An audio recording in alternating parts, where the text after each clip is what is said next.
Karen Brophy spoke about the morning she found out her son had been shot and killed. She kept getting calls from Nancy about a shooting at the Culinary Institute. Karen said that she was the one that suggested Nancy go down to the school to see if everything was all right with her husband.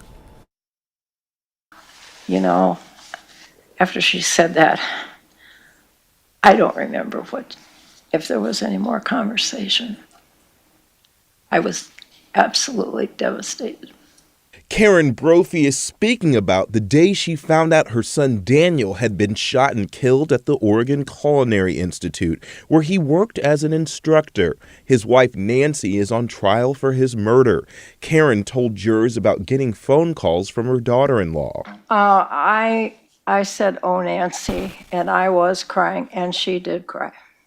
After she told you?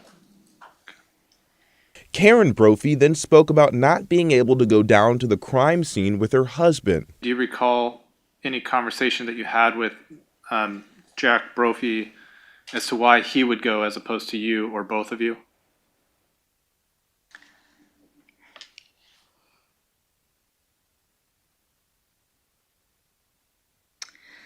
I'm not proud of the fact that I felt like I couldn't go.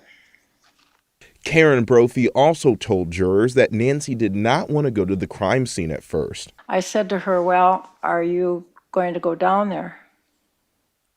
And she said, "No, I'm not going to go because there'll just be a lot of policemen there and a lot of cars. I'm not going to go." Jurors also heard from a friend of the Brophies on Wednesday. Maxine Borcherding worked with Dan Brophy and was good friends with Nancy. She said she never heard Nancy say anything bad about her husband. She told jurors she called Nancy the morning of the murder and asked if she heard from her husband, Dan. So I called her on her cell phone.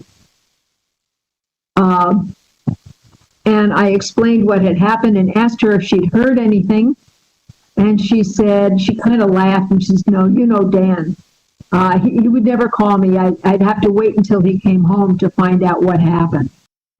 And tomorrow we're expecting to hear more testimony from Karen Brophy and her husband, Jack. And this trial is expected to last for several more weeks. Laurel?